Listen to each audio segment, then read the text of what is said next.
Student आशा करता हूँ कि आज का हिंदी का पेपर आपका अच्छा गया होगा, क्योंकि ऑलमोस्ट मैंने जितनी भी चीज़ें बताई थी सारी चीज़ें आपके बताई हुई, मतलब जितने भी टॉपिक मैंने पढ़ाया था पढ़ाए हुए में से ही आपका आया हुआ था।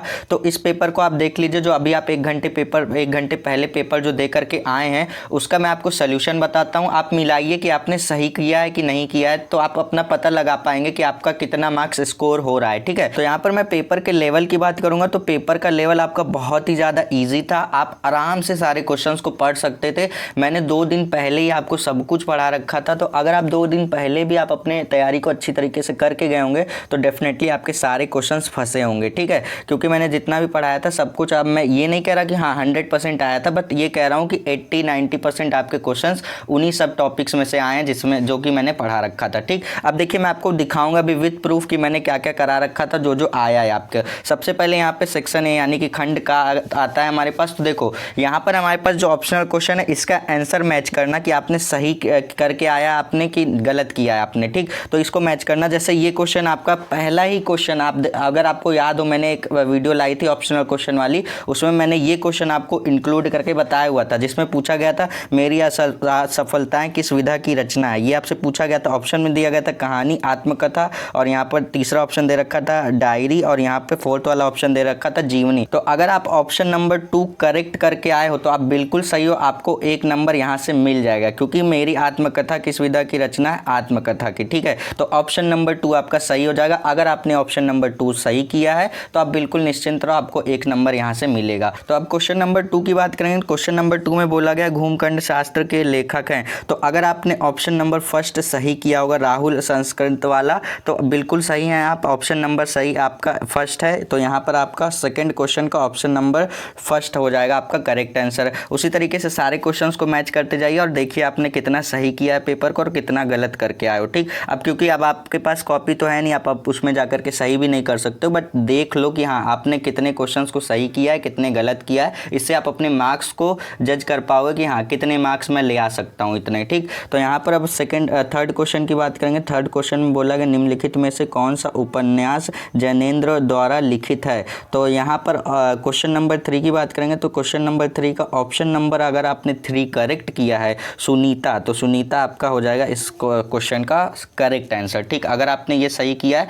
तो बिल्कुल आप सही हैं, आपको 1 नंबर यहाँ से भी मिलेंगे। उसके बाद फोर्थ क्वेश्चन में बोला गया ब्राह्मण पत्र का संपादन किया था, किसने किया था। ऑप्शन में दे रखा है भारतेंदु हरिश्चंद्र ने, और यहाँ पे दूसरा ऑप्शन दे रखा है प्रेम घन ने, और तीसरा ऑप्शन दे रखा है हमारा प्रताप नारायण मिश्र ने, और यहाँ पे फोर्थ वाला ऑप्शन दे रखा है बालकृष्ण भट्ट ने। ठीक है, तो ये हमारे पास दे रखा है। अब फोर्थ वाले क्वेश्चन की बात करेंगे। फोर्थ वाले क्वेश्चन में अगर आपने ऑप्शन नंबर 3 करेक्ट किया है तो आपको 1 नंबर यहाँ से भी मिलेगा, क्योंकि इसका जो करेक्ट आंसर हो जाएगा वो हो जाएगा प्रताप नारायण मिश्र ने। ठीक है, तो फिफ्थ वाले क्वेश्चन की बात करेंगे। तो इस क्वेश्चन में बोला गया चिंतामणि रचना के लेखक हैं। यहाँ पर हमारे पास ऑप्शन दे रखा है। देखो इस क्वेश्चन को भी मैंने उस ऑप्शनल क्वेश्चन वाली वीडियो में इंक्लूड करके बताया हुआ था। तो अगर आपने ऑप्शन नंबर 2 यानी कि रामचंद्र शुक्ल अगर आपने सही करेक्ट लगाया तो आपको 1 नंबर यहाँ से भी मिलेगा। जितने भी आंसर है आप देख सकते हो, अगर आपने सही किया है तो 5 नंबर आपको इतने में ही मिल जाएगा। अब और भी जो क्वेश्चन पूछे गए हैं उसको दिखाता हूँ मैं आपको। अब यहाँ पर प्रश्नोत्तर संख्या 2 में आप आएंगे तो यहाँ पर जो क्वेश्चंस पूछे गए हैं इसके भी आंसर देख लीजिए। जैसे यहाँ पे बोला गया था अयोध्या सिंह उपाध्याय, जिसको हम लोग अरियोध कहते हैं, की रचना है। कौन सी रचना है। यहाँ पर अगर आपने ऑप्शन नंबर 2 लगाया होगा तो आप बिल्कुल करेक्ट होंगे। आप इसको देख लीजिए, आप फटाफट देखते हैं। सेकंड क्वेश्चन में बोला गया सरोज स्मृति कविता के रचनाकार हैं। तो ये हमारे पास दे रखा है, ऑप्शन में दे रखा है सूर्यकांत त्रिपाठी, जिसको हम लोग निराला कहते हैं, जयशंकर प्रसाद, सुमित्रा नंदन पंत, महादेवी वर्मा। तो अगर आपने क्वेश्चन नंबर 2 का फर्स्ट ऑप्शन सही किया है तो आपको 1 नंबर यहाँ से भी मिलेगा, यानी कि इसका करेक्ट आंसर हो जाएगा सूर्यकांत त्रिपाठी, जिसको हम लोग निराला कहते हैं। तो यहाँ पर जो थर्ड क्वेश्चन पूछा गया इसमें बोला गया उपमान मैला हो गया किसकी काव्य पंक्ति है। देखो स्टूडेंट इस क्वेश्चन में थोड़ा सा मुझे डाउट है, तो जैसे ही इसका मुझे आंसर पता चलता है तो मैं आपको कमेंट करके पिन कर दूंगा, आप देख लेना, या फिर अगर आपको ही पता है इसका आंसर तो आप भी कमेंट कर सकते हो। ये क्वेश्चन थोड़ा सा डाउट है। देखो गलत आंसर बताने से अच्छा ये है कि मैं आपको थोड़े बाद अगर मुझे पता चलता है, कुछ देर बाद अगर मैं इसको रिसर्च करूंगा, अगर मुझे पता चल जाता है तो इसका आंसर मैं कमेंट में पिन कर दूंगा, आप वहाँ से जा करके देख सकते हो। ठीक, तो जहाँ तक कि मुझे लग रहा है इसका ऑप्शन नंबर 2 सही होना चाहिए। चाहिए, बट फिर भी अभी मैं श्योर नहीं हूँ, इसलिए मैं आपको नहीं बता रहा हूँ। जिसमें मैं श्योर हूँ बिल्कुल वो सारे आंसर सही हैं, तभी मैं आपको बता रहा हूँ। उसके बाद यहाँ पर हमारे पास फोर्थ वाला, इसको आप छोड़ दीजिए, इसका अगर आपको आंसर पता है तो आप कमेंट करके ज़रूर बताइएगा, ठीक। उसके बाद यहाँ पर हमारे पास फोर्थ वाले क्वेश्चन में क्या बोला गया है, इस क्वेश्चन में बोला गया एकांतवासी योगी किसकी रचना है। हमारे पास यहाँ पर देखिए, अगर आपने क्वेश्चन नंबर 4 का ऑप्शन नंबर 2 सही किया होगा तो बिल्कुल आप सही हैं, यहाँ से भी आपको 1 नंबर मिलेगा। अब यहाँ पर लास्ट वाले और 5th क्वेश्चन में क्या बोला गया, इसमें बोला गया हिंदी काव्य के किस कालखंड को स्थूल के प्रति सूक्ष्म का विद्रोह कहा गया है। तो ये हमारे पास इसका ऑप्शन, अगर आपने क्वेश्चन नंबर 5 का अगर आपने ऑप्शन नंबर 2 छायावाद अगर सही किया होगा तो 1 नंबर आपको यहाँ से भी मिल जाएगा। तो आप सारे क्वेश्चन को देख लो। ये क्वेश्चन नंबर 3 अभी मैं आपको कमेंट में पिन करूँगा, जैसे वीडियो अपलोड करूँगा उसके बाद यहाँ पर मैं आपको कमेंट करके बता दूंगा इसका करेक्ट आंसर क्या है। अगर आपको पता है तो आप भी बता सकते हो, कोई डाउट नहीं, ठीक। अब यहाँ पर आप देख सकते हो ऑप्शन नंबर यहाँ पर सारे मैंने बता दिए कि कौन कौन सा आपका ऑप्शन सही है। अब यहाँ से आप मैच करके पता कर सकते हो कि इस 10 नंबर के क्वेश्चन, 10 क्वेश्चन जो हमारे पास दे रखे थे ऑप्शनल क्वेश्चन, इसमें से कितने क्वेश्चन मैंने सही किया और कितने गलत किया, यहाँ से आप पता कर सकते हो। अब यहाँ पर हमारे पास देखोगे ये जो सारे आपके गद्यांश पद्यांश दिए गए थे, आपका गद्यांश दिया गया, दिए गए गद्यांश पर आधारित निम्नलिखित प्रश्नों के उत्तर दीजिए। यहाँ पर आप ये देख सकते हो, ये भी आपका दिया गया। अब मैं आपको बता दूं, ये जो आपका मतलब ये जो पैराग्राफ पूछा गया किस चैप्टर से पूछा गया, मैं ये भी आपको बता दूं। मैंने आपको बार बार चिल्ला चिल्ला के बताया था कि राष्ट्र का स्वरूप नामक पाठ जो है उससे बहुत ही इंपॉर्टेंट पैसेज पूछे जाते हैं। तो आप आराम से सारे पैसेज को पढ़ के जाना। और ये जो पैसेज पूछा गया ये राष्ट्र के स्वरूप वाले जो पाठ है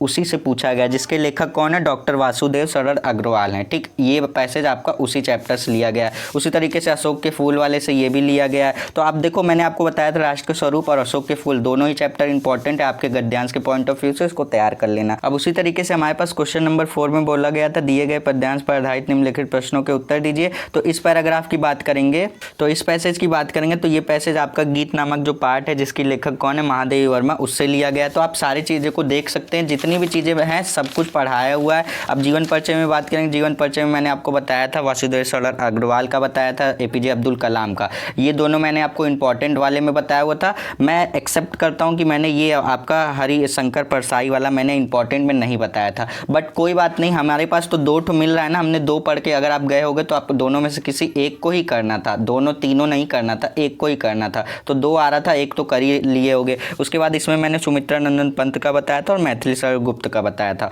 और ये वाला मैंने नहीं बताया। तो जो मैं नहीं बताया वो मैं एक्सेप्ट कर ले रहा हूँ कि मैंने हाँ ये क्वेश्चंस नहीं बताए हुए थे, तो आप इसको देख सकते हो। अब यहाँ पर हमारे पास बहादुर कहानी का मैंने जस्ट अभी कुछ ही देर पहले ही वीडियो अपलोड किया हुआ था, आपके एग्जाम से कुछ देर पहले बहादुर कहानी का सारांश मैंने बताया था कि आप कैसे लिखोगे, ये सारी चीज़ें, पंचलाइट कहानी का सारांश मैंने बताया हुआ था। उसी तरीके से क्वेश्चन नंबर 7 में आपको खंड काव्य लिखना था, ये आपके जिले के हिसाब से बटा रहता है, तो इसमें तो आपको बताने की ज़रूरत ही नहीं है। अब यहाँ पर आप आएंगे तो यहाँ पे क्वेश्चन नंबर 8 से आपका खंड खा शुरू हो जाता है। मैंने पेपर का पैटर्न आपको पहले ही बता दिया था, ठीक है। अब यहाँ पर आप देखोगे ये आपका संस्कृत का आपका पैराग्राफ दिया गया, आपको ये करना है या फिर ये करना है, दोनों में से किसी एक को ही करना है, संदर्भ लिखना और हिंदी में अनुवाद करना है। उसी तरीके से आप देख सकते हो आपके पद्यांश से भी दिए जाते हैं। अब उसी तरीके से जब आप आएंगे क्वेश्चन नंबर 9 में, क्वेश्चन नंबर 9 में आपको क्या बोला गया है, निम्नलिखित मुहावरा आपको दिया गया है, 4 दिया गया है, किसी एक को करना है। इसमें से आप देख सकते हो कितने ईजी दिए गए हैं। सबसे ईजी बात करूँ तो यहाँ पर दाल में काला होना, क्या संदेह होना, कोई डाउट है तभी तो दाल में काला होना, आप रियल लाइफ में बोलते हो ना, तो ये सारी चीज़ें आपकी पूछी गई थी, तो आप आराम से इसको लिख सकते थे। 2 नंबर आप यहाँ से स्कोर करे होगे, मैं इतना 100% कह सकता हूँ कि 2 नंबर यहाँ से तो छूटना ही नहीं होगा आपका, ठीक। अब जब आप 2023 का बोर्ड एग्जाम अगर दे रहे होते ना, 2023 तक क्या होता था, क्वेश्चन नंबर 10 में आपको संधि विच्छेद दिया जाता था, विभक्ति वचन दिया जाता था। मैंने आपको बताया था कि उसका पोर्शन कट हो गया है, तो इसीलिए क्वेश्चन नंबर 10 में आपका ये पैसेज दिया गया, इससे रिलेटेड क्वेश्चन दिए गए हैं। और अगर आपको ये वाला नहीं आ रहा तो एक पैसेज और दिया गया, इससे रिलेटेड क्वेश्चंस दिए गए हैं। आप इन सभी क्वेश्चंस को कर सकते हो, इसके जवाब आपको इसी पैराग्राफ में मिल जाएंगे। ये तो और इजी हो गया आपका, देखो कितना इजी है। 1 नंबर का ये क्वेश्चन है, 2 नंबर का ये क्वेश्चन है और 2 नंबर का ये क्वेश्चन है। ओवरऑल मिलाकर के 5 नंबर आप यहाँ से स्कोर कर सकते हो। अब यहाँ पे आपके छोटे छोटे मार्क्स वाले क्वेश्चन आ जाते हैं, आप सारे क्वेश्चंस को देख सकते हो। तो यहाँ पर ओवरऑल मिलाकर के अगर हम लोग पेपर की डिफिकल्टीज की बात करें तो डिफिकल्ट बिल्कुल भी नहीं था पेपर, मेरे हिसाब से तो बिल्कुल भी नहीं डिफिकल्ट है। हाँ, डिफिकल्ट होता तो मैं बता देता, डिफिकल्ट आप तो अगर थोड़ा सा डिफिकल्ट आया भी था थोड़ा सा, तो 2023 का पेपर आया था, 2024 का तो बिल्कुल ही ईजी है। आप पढ़ के गए हो तो सारी चीज़ें देखो। रसचंद्र अलंकार पर भी एक 1 शॉट वीडियो मैंने आपको बता दी थी कि अगर आप नहीं देखे हो तो जाकर के देख लेना। अगर आप देख के गए होगे तो यहाँ से 6 नंबर आप स्कोर डेफिनेटली करके आयोगे। और यहाँ पे मैंने पत्र लेखन आपको लिखना बता दिया था पहले ही, एग्जाम से पहले ही बता दिया था, निबंध भी बता दिया था। तो यहाँ पे ओवरऑल मिलाकर के सारे टॉपिक आपके पढ़ाए आप गए होगे, पढ़ के गए होगे अगर थोड़ी सी मेहनत करके, तो पेपर आपका बहुत ही ज़्यादा ईजी था। 100 में से आप कुछ नहीं तो 80-85 नंबर आप आराम से स्कोर कर सकते हो हिंदी में, ठीक है। तो अब फिलहाल हिंदी का पेपर जैसा भी गया उसको छोड़ दीजिए। अब आपने आंसर देख लिया, आपको पता चल गया। अब आप कॉपी जा करके छीन के आप सही नहीं कर सकते। अगर गलत कर दियो तो भी शांत बैठे रहो, सही कर दियो तो खुश हो लो थोड़ा सा, ठीक है। तो यहाँ पर मैं कहने का मतलब ये, पेपर जैसा भी गया है अब आप उसको छोड़ दीजिए। अब आप सेकेंड पेपर जो आपका उस पर ध्यान दीजिए। 29 फरवरी को आपका मैथ और बायोलॉजी का पेपर है। मैथ का पोर्शन मैं आपको देखने वाला हूँ, बायोलॉजी का पोर्शन मैम आपको पढ़ा देंगी। सारी चीज़ें आपको डिटेल में पढ़ने को मिलेगी। मैथ की तैयारी बहुत ही ज़ोरों शोरों से आपको कराई जाएगी। तो इन 7 डेज़ में आपको बहुत ही अच्छी अच्छी वीडियो देखने को मिलेगी, इसलिए चैनल को सब्सक्राइब कर लीजिए, नोटिफिकेशन बेल को ऑन रखिए, जिससे कि आपको हर वीडियो की नोटिफिकेशन मिलेगी और आप अपनी तैयारी को बहुत ही बेस्ट तरीके से कर पाएंगे। तो अब यहाँ पर हम लोग हिंदी के पेपर को साइड में रखते हैं। अब हम लोग तैयारी करेंगे मैथ और बायोलॉजी की। मैथ और बायोलॉजी में अच्छा स्कोर करके आना है। हिंदी का पेपर अगर खराब गया भी है तो डीमोटिवेट मत होना, आपका अगला पेपर अच्छा जाएगा, वहाँ से परसेंटेज हम लोग इंक्रीज कर सकते हैं। तो चलिए मिलेंगे नेक्स्ट वीडियो में। अपना हौसला बुलंद रखिए। इसी तरीके से हम लोग अब मैथ की तैयारी और बायोलॉजी की तैयारी जोरों शोरों में करते हुए दिखेंगे। चलिए मिलते हैं नेक्स्ट वीडियो में, तब तक के लिए पढ़ते रहिए। All the best.